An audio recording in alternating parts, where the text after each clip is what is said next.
हाय hello नमस्ते. मी Shubhangi. Welcome to my YouTube channel mantras for happy life. मी या आपल्या चॅनलमध्ये अशा प्रकारचे व्हिडिओ अपलोड करत असते की जे थोडे अध्यात्माशी रिलेटेड असतात. कारण कसं आहे ना मंडळी, जिथं विज्ञानाला काही मर्यादा येतात तिथं आपल्याला अध्यात्मशास्त्राची मदत घ्यावी लागते आणि आपलं आयुष्य सुखी कसं व्हायचं हे आपल्या अध्यात्मातील खूप बाबीतून, खूप गोष्टीतून, दृष्टांतातून, दाखल्यातून आपल्याला ते शिकायला मिळतं. त्याचमुळं मी माझ्या या व्हिडिओजमध्ये अध्यात्माशी रिलेटेड खूप सारे दाखले, दृष्टांत घेत असतो की जे आपल्याला अपरिचित असतात. कधी आपल्या कानावरून त्या गोष्टी जातात पण आपण इतकंसं आपल्या मनात त्याचा खोलवर विचार करत नाही. चला तर मंडळी, मग वेळ न घालवता आजच्या अशाच एका अध्यात्माशी रिलेटेड एखाद्या दृष्टांताला आपण सुरुवात करूया.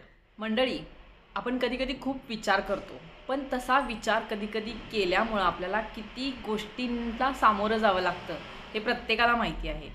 तर आजच्या आपल्या व्हिडिओचा विषय आहे की काही काही गोष्टींपासून आपण थोडं अलिप्त राहिलं पाहिजे. शांतपणे केवळ अलिप्त होऊन त्या गोष्टीकडे जर आपण लक्ष दिलं तर खूप अंशी आपले प्रॉब्लेम सॉल्व्ह होतात. आता फुलाचं उदाहरण द्यायचं झालं तर बघा, जेव्हा देवाला आपल्याला फुलं व्हायची असतात त्या ताज्या फुलांचं आपल्याला किती कौतुक असतं ना. आपण पैसे देऊन विकत घेऊन किंवा आपल्या बागेत जर अवेलेबल असतील तर ती फुलं तोडून आणतो आणि ती आपल्याला देवाला वाहताना किती आनंद होतो ना. ज्या वेळेला ती फुलं आपण विकत आणतो किंवा आपल्या बागेतून तोडून आणतो त्यावेळेला ती आपली असतात, पण ज्यावेळी आपण ती देवाला वाहतो त्यावेळेला ती देवाची होऊन राहतात. म्हणजेच काय, ती फुलं देवाला वाहिली की त्याची म्हणजे देवाची होतात. आता किती शांतपणे आपण हे स्वीकारतो ना आणि अगदी त्या फुलांपासून आपण अलिप्त होतो. आपल्या मनात हा एकच भाव असतो की ज्याचं होतं त्याला दिलं आणि आपल्याला आपल्या मनात त्या फुलांच्या विषयीची ओढ पण संपलेली असते. आता काल वाहिलेली फुलं आज शिळी होतात, आज वाहिलेली फुलं उद्या शिळी होणार आहेत आणि काय शेवटी त्याचं निर्माल्यच होणार आहे.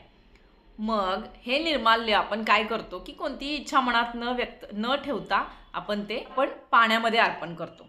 त्याच्या प्रती आपल्याला कोणताच मोह नसतो किंवा कसलीही अपेक्षा नसतो की हे कसं सोडू, मी हे कसं अर्पण करू, हा प्रश्नच आपल्या मनामध्ये येत नाही. आणि पुन्हा त्या फुलांची, मग ती कितीही सुगंधित फुलं असू देत, त्याची परत आपल्याला आठवण येत नाही. अगदी त्याचप्रमाणे आपली ही जी दुःख आहेत, आपल्या ह्या जे काही काळजी, स्ट्रेस आहे ते त्याच्या चरणावर व्हायचं आणि आपण शांतपणे होऊन जायचं. त्या दुःखांच्या प्रती कोणतीही भावना आपण मनात बांधून ठेवायची नाही. आत्तापर्यंत जी माझी दुःख होती ती आता त्याची झाली एवढाच विचार करायचा, त्याच्यापुढं कसलाही विचार करायचा नाही. कारण बघा, कालची दुःख तर आज निर्माल्य होणार, त्याचा मोह कशाला धरायचा मग. आणि त्यांना कवटाळून बसण्यात तर काय उपयोग आहे का? काहीच नाही. फुलाचं जसं निर्माल्य होतं तसं दुःखाचं सुद्धा निर्माल्य होतं. शिळ्या फुलाप्रमाणे आपली दुःख सुद्धा सडायला लागतात आणि मग ती आपल्या मनाला पोखरायला लागतात. म्हणून जोपर्यंत ती निर्माल्य आहेत ना तोपर्यंत पाण्यात विसर्जन करून मोकळं व्हायचं. आता धान्य जर उगवायचं असेल आपल्याला शेतात किंवा धान्याची पेरणी करायची असते त्यावेळेला काय करावं लागतं की जमिनीची मशागत करावी लागते.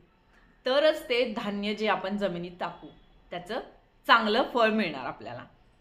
तसंच जर आपल्या मनाची आपण साफसफाई करू तरच तिथं आपण आनंद पेरू आणि तो शतपटीनं आपण मिळवू, त्याची जोपासना करू आणि त्याचा परतावा सुद्धा आपलं जीवन खूप समृद्ध करून जातो.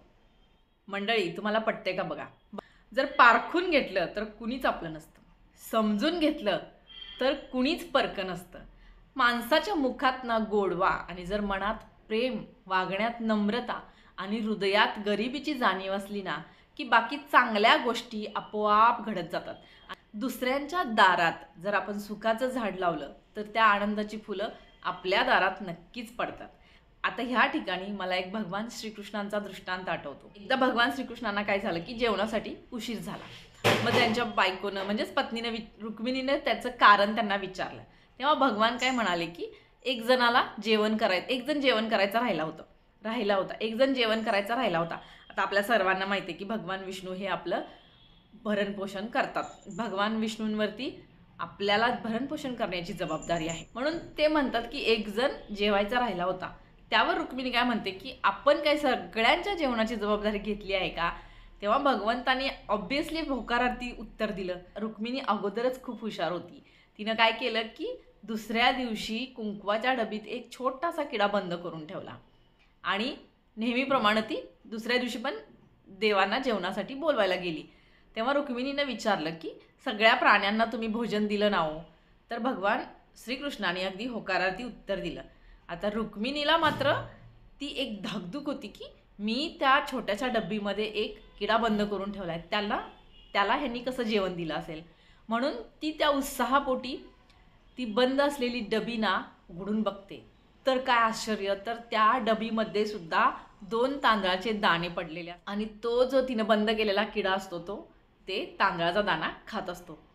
त्यावर हे सगळं दृश्य श्रीकृष्ण लांबून बघत असतात आणि हे बघितल्यानंतर ते भगवान कृष्ण हसतात. म्हणतात की रुक्मिणी, ज्याची केवळ माझ्यावरती श्रद्धा आहे ना, त्याचं जेवणच काय, सगळ्याच गोष्टींचं दायित्व किंवा सगळ्याच गोष्टींची जबाबदारी मी स्वतः स्वीकारतो. किती मोठी गोष्ट श्रीकृष्णाने रुक्मिणीला सांगितली की आपण यातून एकच गोष्ट काढू शकतो की करता करविता आपला ईश्वर आहे, त्याच्या आज्ञेशिवाय एक पान सुद्धा हलत नाही.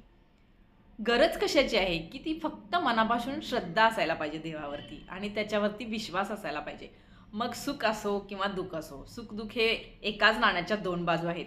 मानवी जीवन आहे म्हटल्यानंतर सुख असणार, दुःख असणार, पण ह्या सुखात आणि दुःखात परमेश्वर आपली कधीही साथ सोडणार नाही.